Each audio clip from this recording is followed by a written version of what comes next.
Wow. Look at these things. They're huge. Big, huge bowls. Brass, I think.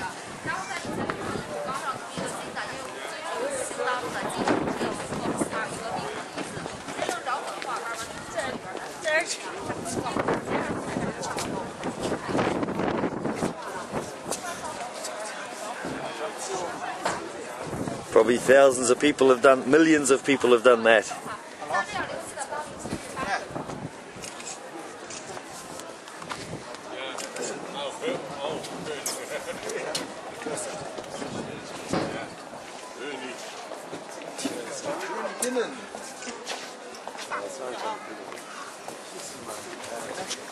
Yeah.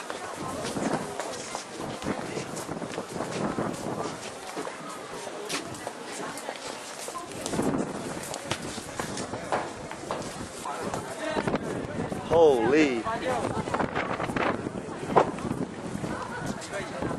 Yeah, I kind of wish I had your camera with me, Rick, but we'll come here and have a look at this when we come, when you come to Beijing. Wow. Wow.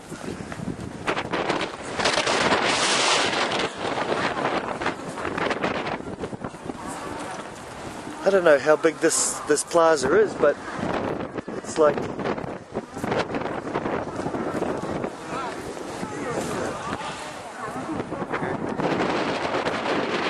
way over in the distance here.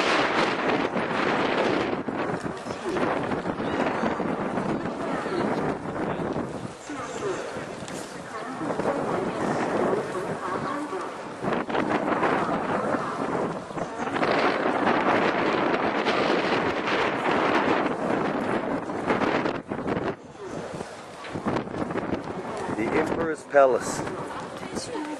The middle part that we just walked past, this one here is where he lived.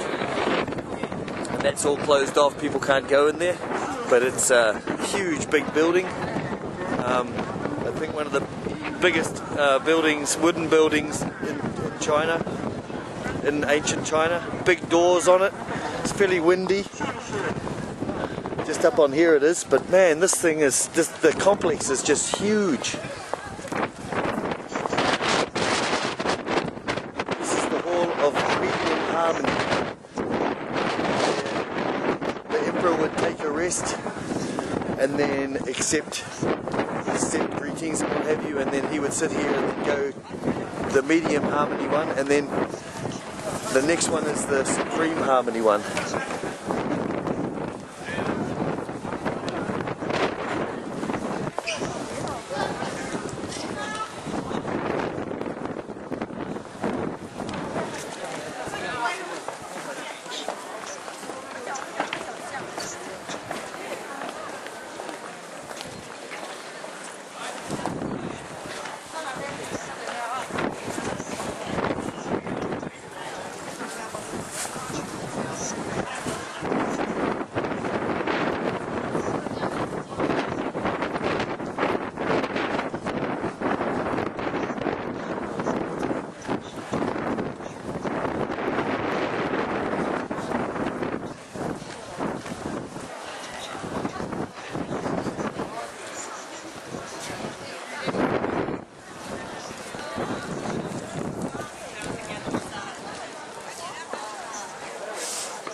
Yeah. Okay?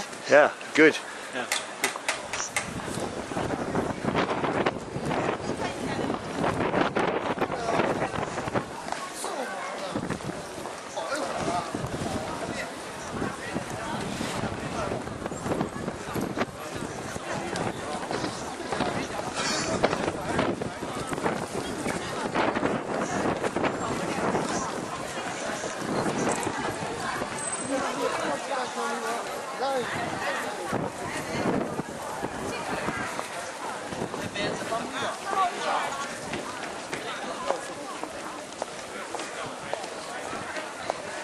So So this is the Hall of Supreme Harmony. This is where they would have big ceremonies, and the Emperor would give away gold and gifts to everybody, and this is unreal. My battery's going to start to die here, so I'm going to pause for a bit.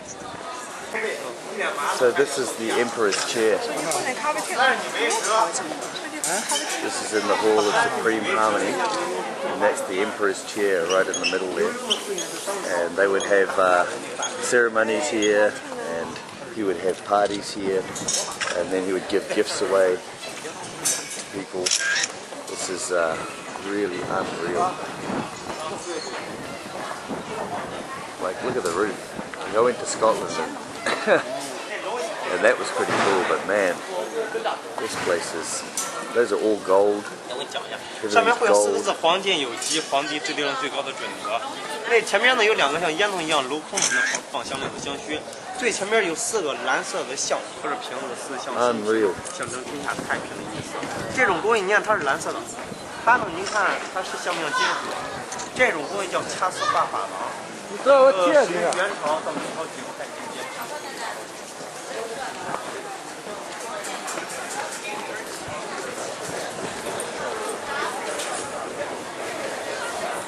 Look at the columns.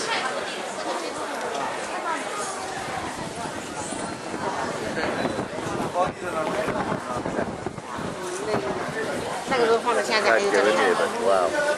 这就龙椅吧，这是后方天后那种龙椅子。你看那龙丝儿，你看那龙把看着那累的慌，一看着啥？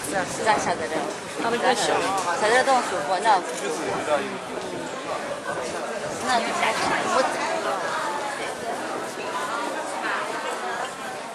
Look at those. The detail is just gorgeous. Yeah, yeah. Yeah. Yeah, really cool. Really cool. Unbelievable. Just the detail and everything. It's just like, look at this stuff. I'm just stunned. Super fine, beautiful. Everywhere. Like, this is just door hinges and they're just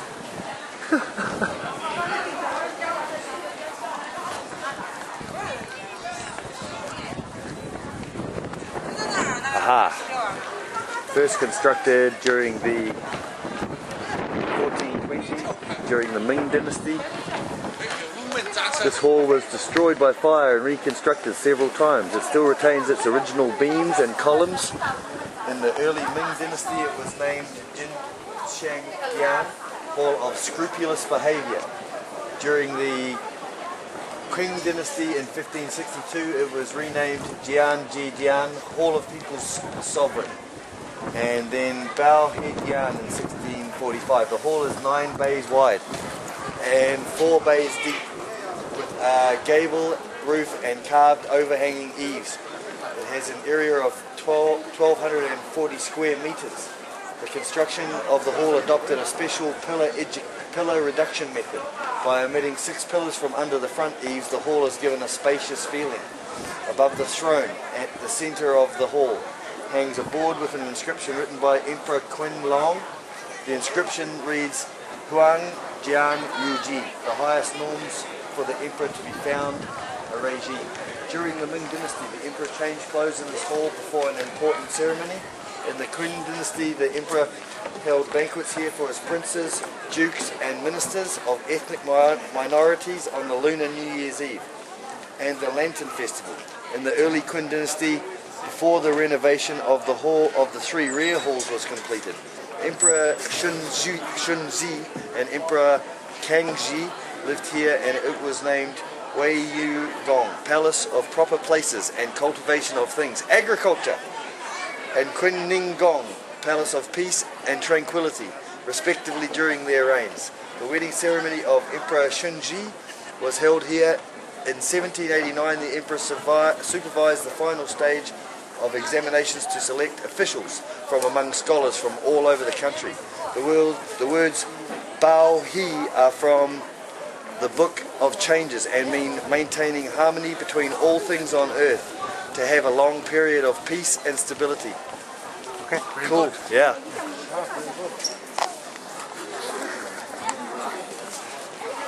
Wow.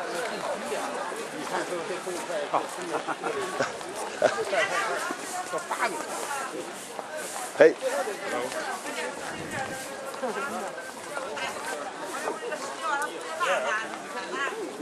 Yeah. Yeah.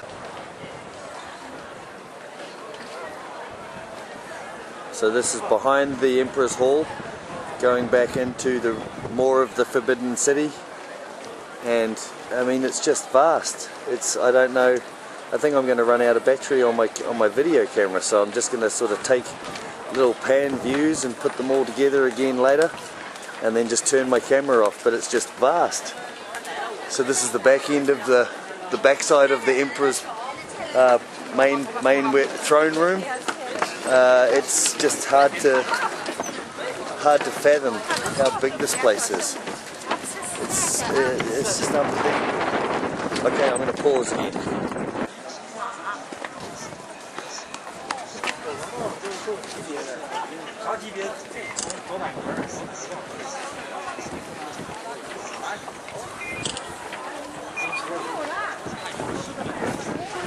This is one chunk of marble.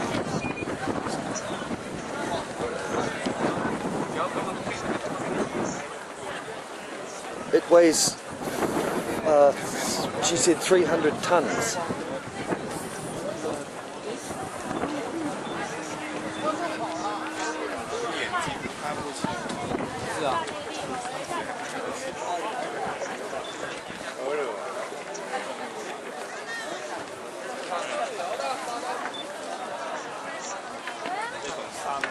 Wow. Okay. Yeah.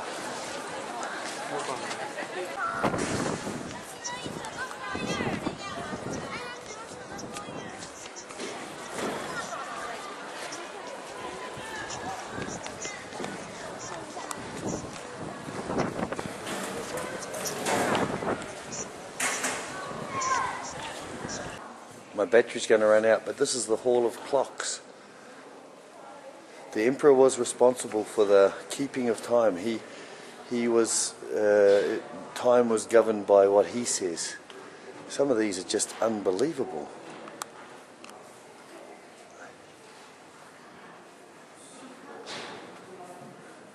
Time was very important, and he was the guy that said what time it was. End of story. Of course, he had a big sundial, but holy lightning, Dad! These are just beautiful.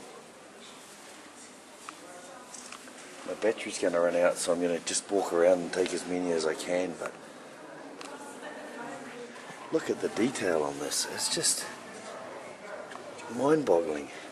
Man, I'm just, my battery's going to run out. I can't even believe it. Like look at these things. Oh my.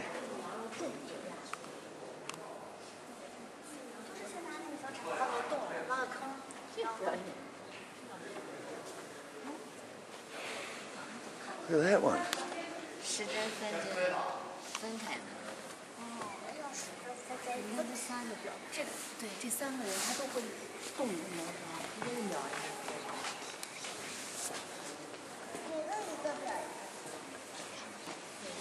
Oh man, Dad, you would just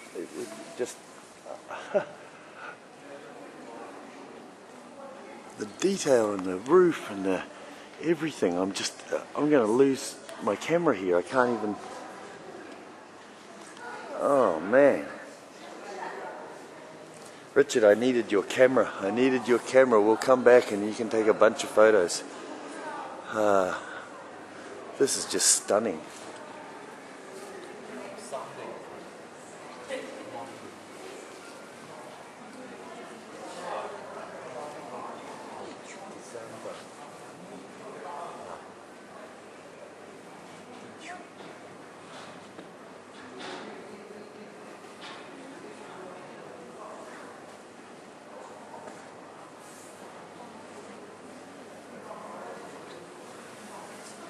So Frank bought me the ticket. I have to get Frank some money and give him some money back. He's just looking after me, but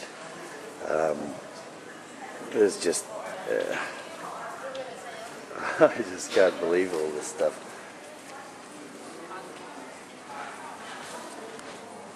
I'm going to run out of battery and probably run out of video, but wow.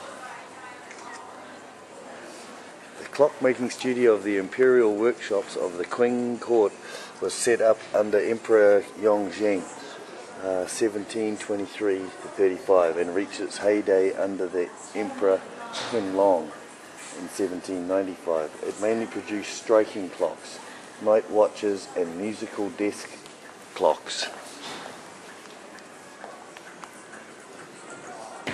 Our speciality was night watches, which combined the traditional Chinese geng system. The night was divided into 5 equal divisions. Each part was called a geng.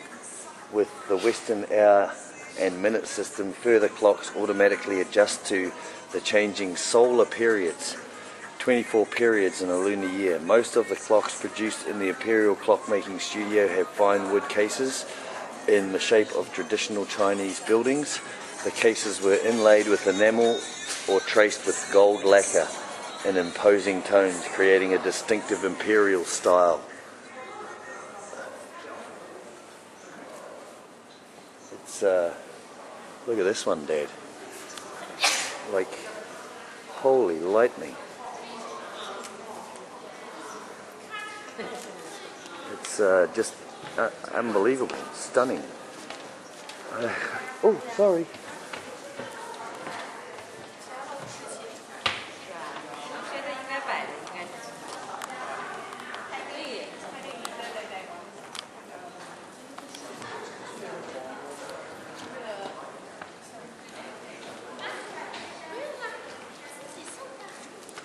I'll go up and get the carving on this. Oh, look at some of these. Those ones are for sale, but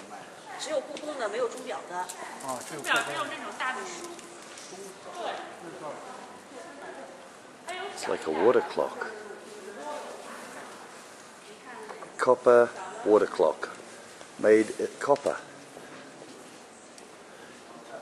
This water clock consists of 5 copper clepstras. When it works, the water is dropping out of the dragon mouths into the lowest clepstra, on the cover of which stands a copper figure holding an arrow inscribed with time graduation, and the arrow end connected with a small drum-shaped boat. As the boat floats on the surface of the water, the arrow will indicate slowly the time. Wow. Unbelievable.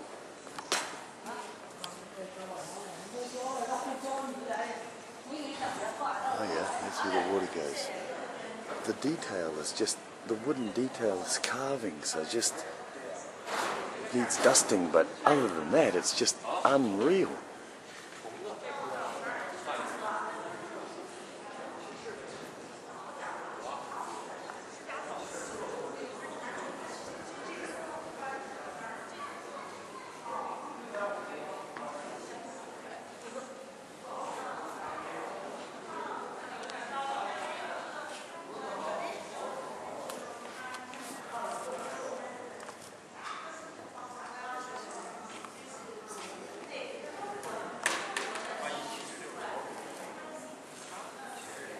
Just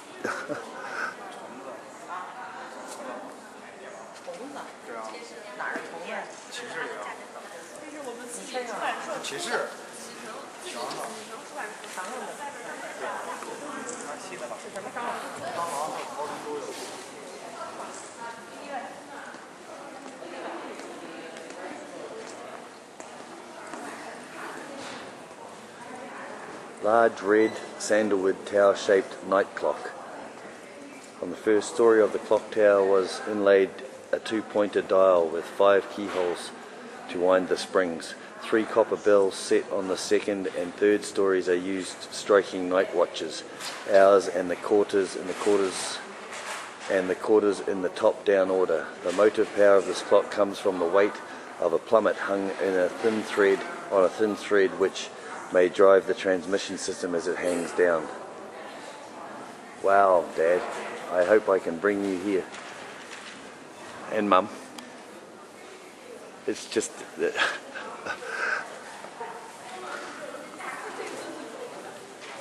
Look, little stairs to go up. So you can, it's just,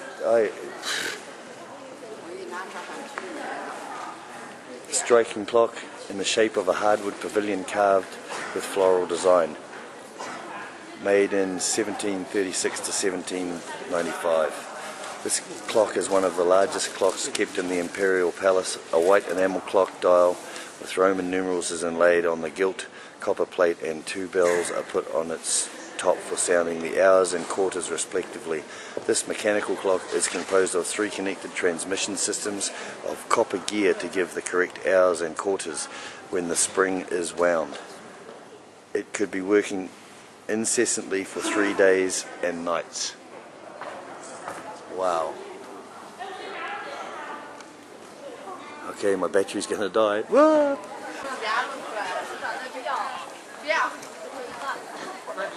Okay, so this is in the Imperial Gardens. My battery's gonna die here right away. Again, I'll say that. But this is just, I can't even really fathom it.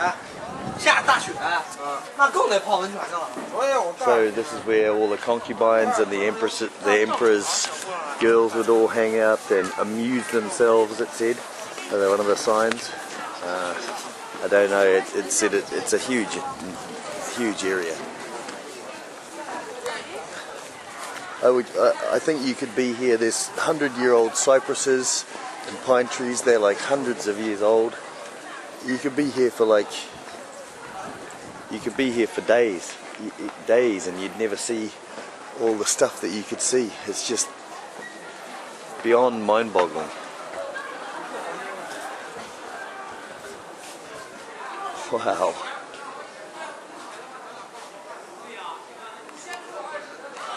Wow. I think all you're going to hear on this video is wow and wow and wow.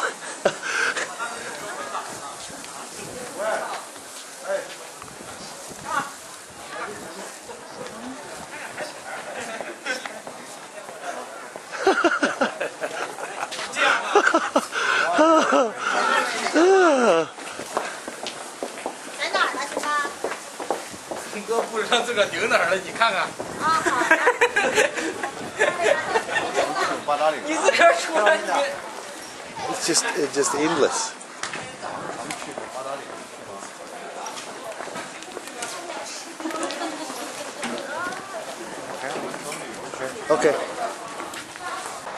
Okay, so we've just left the Forbidden City, and I'm not sure what this building is, but look at it. It's mind-boggling. Okay. So I just said to Frank, he's got a little, like Rhonda's phone that translates for him, and I just said, total mind explode. My mind is boggled. I could spend days at the Forbidden City. It was just unbelievable. My camera died. I took so much film. We're going to go back to the hotel and plug it in and plug my phone in. My phone died, so unbelievable.